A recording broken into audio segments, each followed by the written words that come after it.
I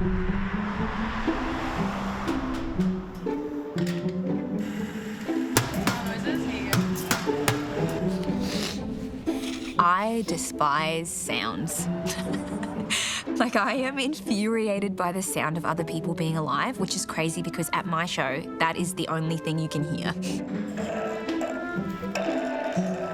Astrid has a very strong aversion to sounds, background noise, and particularly human-made noise, like sniffing and coughing and swallowing and things like that.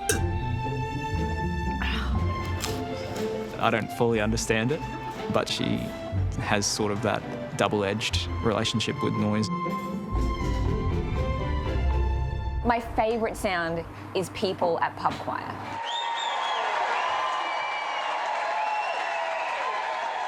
Welcome to the stage, pub choir's Astrid Jorgensen! I run the biggest choir in the world, where I try to convince groups of untrained strangers to learn a song in 3-part harmony. I have invented a low voice so that I can save a little bit of money. I can do it all, you know what I mean? So this is a low voice. Every show, I try and have a transformation between me and the audience where I start out as the performer and they are the audience, and then by the end I hope to switch. Blue, obviously you sing the melody. Oh, I don't need you anymore. She is a trained choral conductor. She knows how to deconstruct music and put it back together again to promote this idea that music is for everyone. Everyone has had a voice crack or been laughed at, been told that their voice is out of tune, and it feels very personal because it is. Here we go, Chicago. 5, 6, 7, sing. One of my main motivations is to be like, it doesn't matter. Our voices are unique to us, and with the help of other people, anyone can make, beautiful art.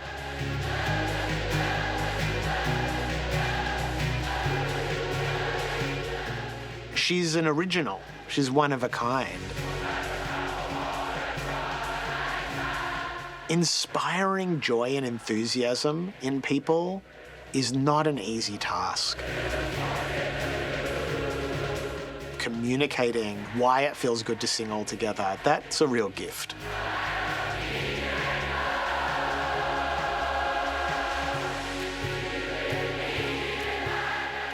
I'm not great at any particular instrument, but my brain is kind of the instrument, and understanding that about myself was like, it just shaped and changed the rest of my life.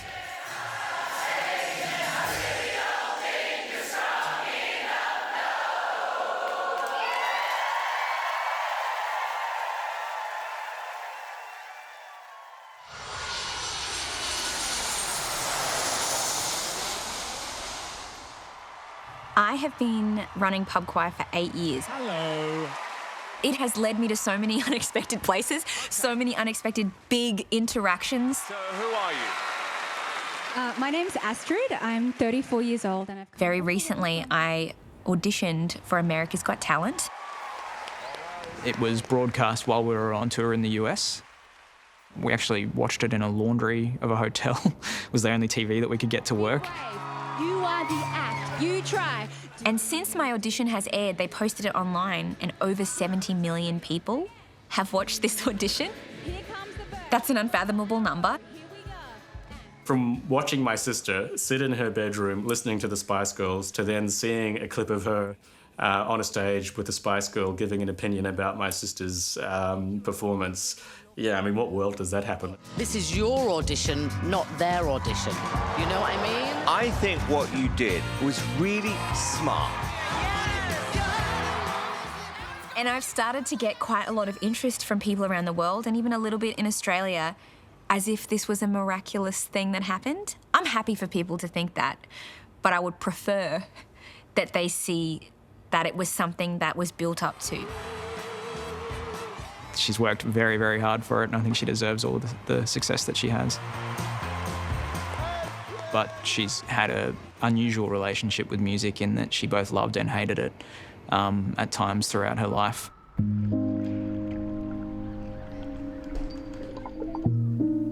I have been making this face for the last 35 years. Music kind of got infused into the children's lives at some point, either listening to it or they took up some instrument. We had a piano and she would just toy on it. I have some vague memories of learning that it's very important that you need to lift your wrists up. My wrists are down and I'm probably not hitting the keys very well, and then look at this. I've practiced the piano and my wrists are up. Astrid has just got this creative gift right from the beginning. When she was at the piano, she could pick up things more quickly than the boys. Mum and Dad, they got married in New Zealand and had 5 kids in the space of 9 years. Mum was born in Singapore, but she had naturalised as an Australian, and she had always kind of wanted to go back to Australia. They moved to Australia to escape anti-Asian racism, and they moved to Queensland in 1998. It was the height of Pauline Hanson. I believe we are in danger of being swamped by Asians. At school, someone would be kind of speaking about how there's too many Asians. I'd be like, well, I'm an Asian, and people would disagree with me. They'd say, well, you're not really, we don't see you like that. We don't see you as an other kind of person. So, I don't know, I think I just tried to push it to the side a bit. I don't know who it is who convinced Asian immigrants that the height of success is to be a master of the violin. I would say that person, should face some pretty hard questions, whoever they are. Astrid would go off to violin lessons every Saturday. One of my older brothers, Philip, got on really well with this teacher, and I observed her getting on well with, I think, all of the other students. But I had a very hard time emotionally with this teacher, and she did not like me, and I did not like her. I thought that music was torture during this time, so it was very confusing because music is the most natural thing that I have going on in my body and in my brain, and I would turn up once a week and someone would sort of yell at me, just stand over me and just say, you're really stupid and you're so bad at music. And then I would go do my violin exams and get an A+. My mum would drop me off to my lessons and pick me up at the end. But then one lesson, my dad had to pick me up. I heard the teacher talking to Astrid in a derogatory way, and I thought, oh my God, this is terrible. And I was just sobbing uncontrollably on the floor, and this adult person was yelling at me. I can't remember what she was saying, but it wasn't good. We just picked up the violin. I said, come on, Astrid, let's go. Maybe it's like looking at your ex or something where it didn't quite work out, but not because anything was wrong. It was just the wrong time or something. I just feel like, thank you. What a beautiful moment we shared that didn't work out for me. I ended up just hating music for a bit. I didn't take music as a subject at high school for ages. I didn't want to be a part of it. I found it really confusing, and I thought, music's not for me. Violin didn't work out, but at the same time, there was this other parallel part of her journey. My precious. My sister and I loved pop music.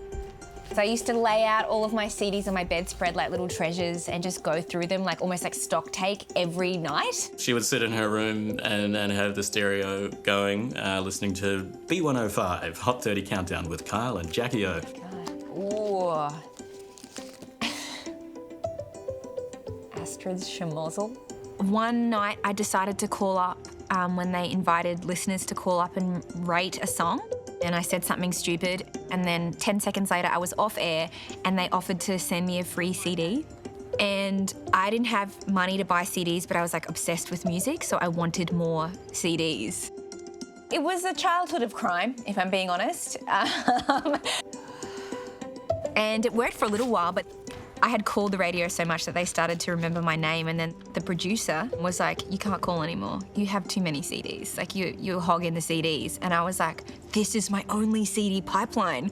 So then I started to call up as other people. So I'd be like, hello, Kira here. Like, oh, Kira. Oh, and then Astrid would adopt this other voice of the alter ego, so she could take home the free CD for the week. So yeah, it was a pretty good gig that she had going there for a while. this is full of bops. I never got found out. If you're finding this out now, and you're the radio station, I'm really sorry.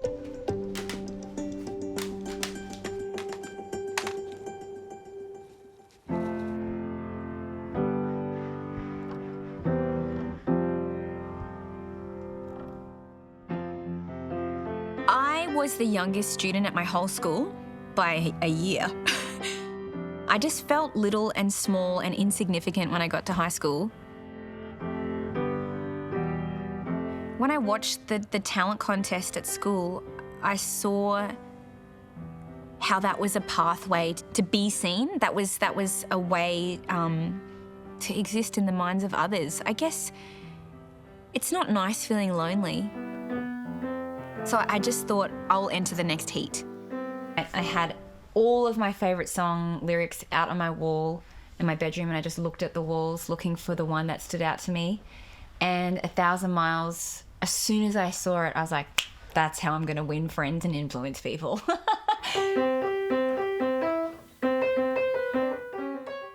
And I walked downstairs to the piano and played it. Like, I'd never thought to do that before. I'd never been like, I love this song, I'll go and play it. I didn't know that you could just do that. And now I wonder if I could fall into the sky. The crowd went off. School went crazy. She loved it. Oh, 'cause you know I'd walk 1,000 miles if I could just see you tonight. The whole audience, like hundreds of kids, were like, and I was like, this was easy. This was such an easy win.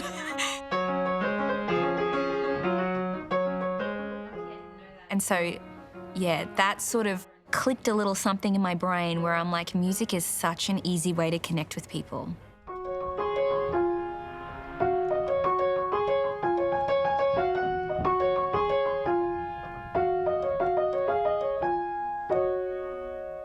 In high school, I didn't love a lot of those years. I didn't really have a place. I think mental illness, it's an accumulation of many things. I put my fingers down my throat and threw up when I would have been, maybe around 17. But I had a disordered relationship with eating for far before that first time. I went through school very convinced that I was an ugly person and watched the relationships of many of my peers and other people at school, and it just seemed to bypass me. I think that's what drew me a little bit to nunhood.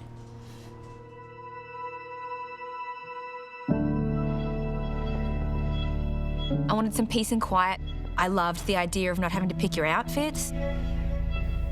We have an aunt who lived in Zambia then and who was a nun with the Franciscan missionaries in Lusaka.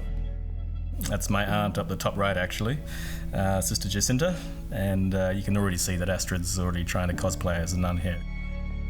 I went to meet my auntie and I lived in a convent for 2 months when I was 16. I would wake up at like 5 a.m. every day and go to Mass and pray 5 times a day. When I arrived at like my first church service in Zambia, I was overawed. Everyone in this space was singing as loud as they could, but no one cared. Like, we were not perceiving each other. It was like an act of service for each other. It was the most incredible music I've ever heard. It really affected her understanding of what can be done just by improvisation as a community, you don't need musical training to have a great time with music. I was having huge spiritual revelations in Zambia, but it was the music that was blowing my mind, not Jesus. But I thought it was Jesus for a while. Evan, loves collecting records. He's got such a good collection. So when we met in uni was when she was just starting to change her mind about wanting to become a nun. We ended up in lots of each other's classes, even though we did some pretty random subjects. I tried to get into a music course at university. They did not accept me into the opera course. Very fair. And so I just walked around the subject selection day looking for things to do. And I added just one music subject, ear training, oral musicianship. You're very good at musical thinking. I don't have like an instrument external to my body. What set her apart from other people in music was she has a very strong natural ability for this this thing called audiation. I find it hard to describe what audiation is. How do you describe it? Hearing music in your brain when it's not playing out loud. I think when a lot of people listen to music, they imagine one thing. Like you might listen to the lyrics or you might like listening to the guitar solo or something. And so I would describe that as like horizontal listening. You like listening to the music kind of as it travels in time. But I've always been able to hear the music vertically as well, like lots of different textures and like imagine how the song fits together. And I realised that that is my musical skill. I mean, I guess like I don't really know how to play any songs on the guitar, but if I needed to figure it out, I can. That was the final piece of the puzzle where I realised that you can be musical and you don't need to play an instrument for that to be true.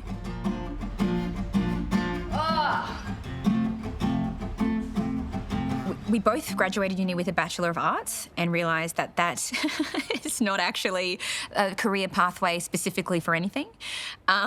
So Evan went on and studied medicine. I didn't know what else to do, so I got a teacher's qualification as well. That's when I started writing music, conducting more choirs, becoming a musician in the community while I was a high school teacher. I used to be a school teacher, and can I just say, I think school teachers work harder than anyone. You have the best one. Astrid did not enjoy being a high school music teacher at all. And then shake enough that it starts to affect your face a bit.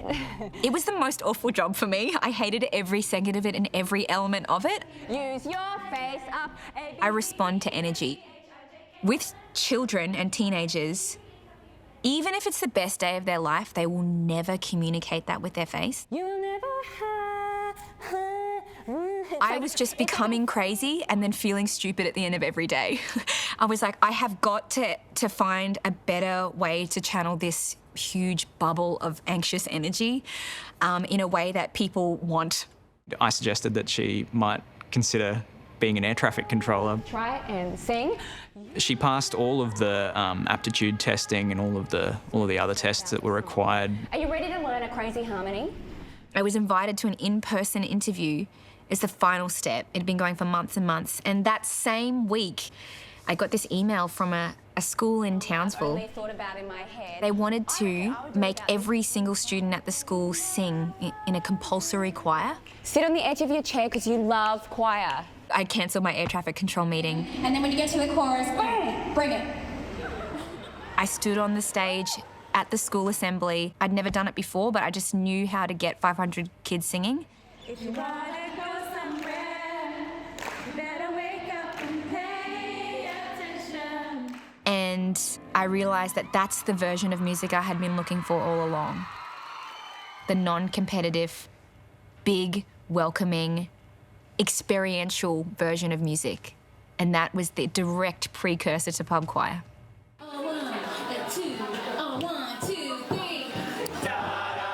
She had this idea that she was just going to get a couple of her mates to come and sing together at this bar in Brisbane. You know, you're passing by, you see, oh, I can go in here and have a sing for the price of a beer. Why not? I mean, teaching unwilling teenagers is pretty similar to teaching drunk adults. So it was like quite a lot of crossover in skill set. I just needed to go first. That's the thing that I knew instinctively. I will sing every line and you just copy me. We'll just call and response it.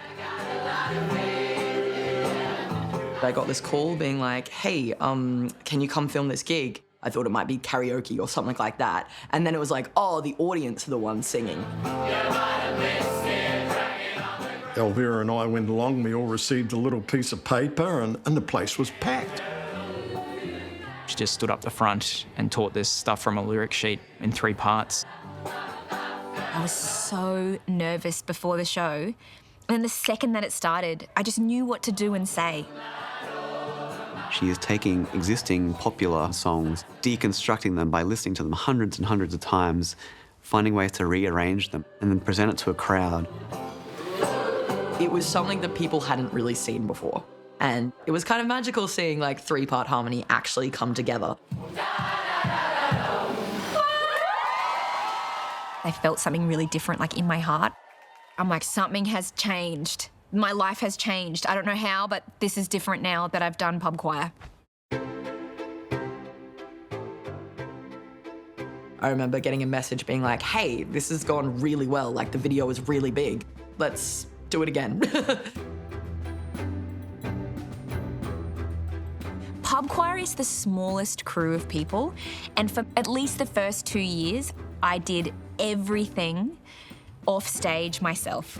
So I was booking the venues, finding the licenses for the songs, I was taking phone calls and complaints. It actually got so out of control that I bought a burner phone and I created a fake assistant. Hi, thanks for calling Pub Choir. This is Kirsten. Sometimes dealing with some aspects of the music industry can be difficult, being, not listened to, or they'll ask the nearest man the questions that should be directed to Astrid as the boss. Many people have talked down to me over the years to do with pub choir because they see me as a person who couldn't possibly be in charge, who couldn't possibly have thought of this. There seems to be a problem with the pre-sale. Eventually, I realised that I needed a person in the real world to help me. It was supposed to be full capacity. So about 2 years in, I hired John Patterson, who has been pub choir's manager ever since. Ooh, yeah, it's just an ooh, yeah. She invited me to a show and I was like, this is magic.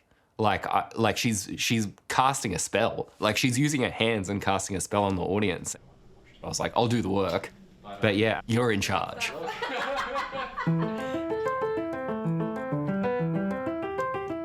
It was just exponentially growing. Each gig was twice the size of the last. The momentum was enormous. She sort of sold out these larger and larger venues in Brisbane. Then decided to start touring Australia. That continued to work well.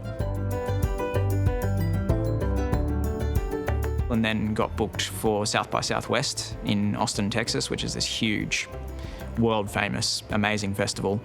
And that was probably going to be the big international break, but that's when the COVID pandemic began.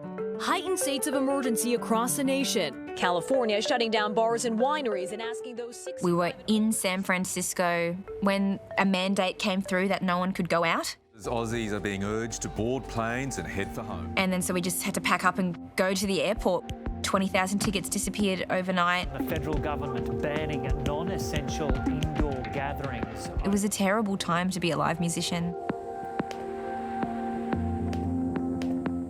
Something that Astrid's very good at, and something that I admire about her, is she's very quick to pivot. And she came up with the idea of couch choir. Welcome to our first attempt at couch choir. We have sung through 3 different harmonies for Close to You by the Carpenters. So you record yourself singing your part, and when you're happy with it, you're going to send it back to us. And Astrid and John were like, hey, we've got an idea to keep our jobs. How about we do a virtual kind of choir like Astrid normally does, get a lot of submissions and get people to send it in. I'm going to sing through the whole part from start to finish. And I'm going to sing the guy's part. Why do birds, they appear? I thought 100 would be awesome. That's quite a big choir already, but 1,000 was unbelievable. We weren't ready for that.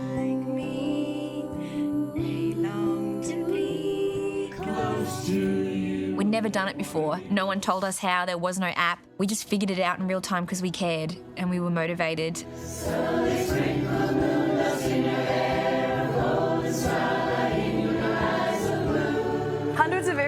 volunteers singing the one song from the comfort of their very own couch. You know, in this moment of real sadness and anxiety around the world, she found a way to bring people together, even from within their own homes. You know, it was a brilliant, brilliant idea, and it was playing immediately all around the world. 1,000 people from 18 countries took part in this virtual choir performance. People started following us from all these new places, and it like helped me express my idea in places that would have never heard about pub choir. Close to you.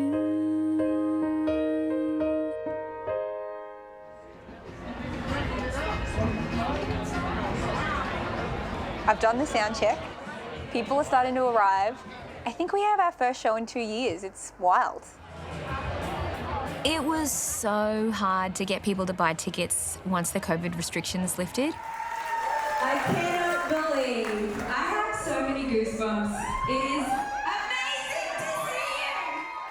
Prior to COVID, people were buying 1,000 tickets in a minute, and then after COVID, the venues, even when the restrictions were lifted and it could be full capacity, we were selling half capacity because people just weren't keen. The person who changed that for me was Kate Bush.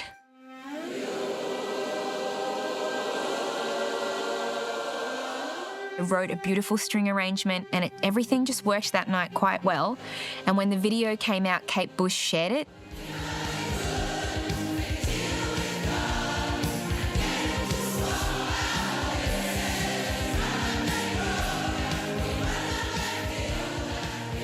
Kate Bush is notoriously very private and doesn't chit-chat and give lots of media interviews. So this was such a rare email that was sent, and it caught the attention of so many people around the world that from that show, from Kate Bush onwards, every show's been sold out from then on.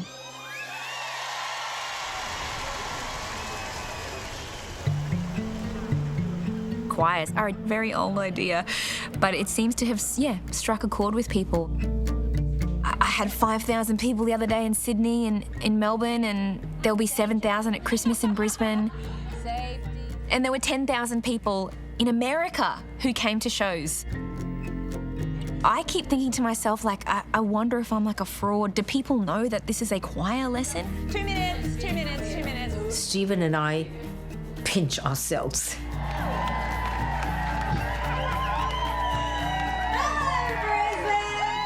And I said, that's our daughter, sort of thing. What happened, This is the tempo. This is our first attempt, maybe of 2, possibly of 3. Okay, here we go. She has tapped into something in our culture at this point of time.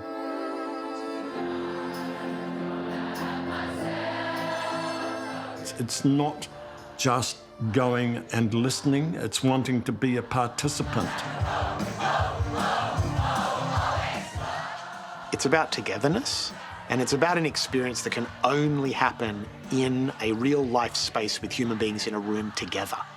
And that, to me, is, we need more of those kind of experiences in our lives. I tried so many musical things before pub choir just because I knew I was musical, but all of the things that I tried were very inauthentic to me. What a relief that the real thing is the one that people have responded to. What a treat. I just get to be myself on stage and people clap. That's crazy.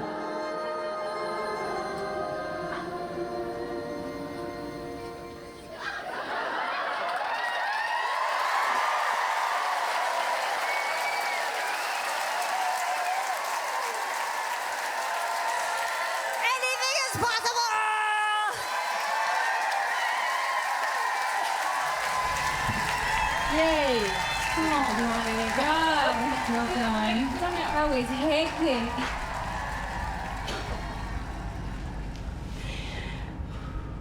Okay. All right. Let's have a look at it.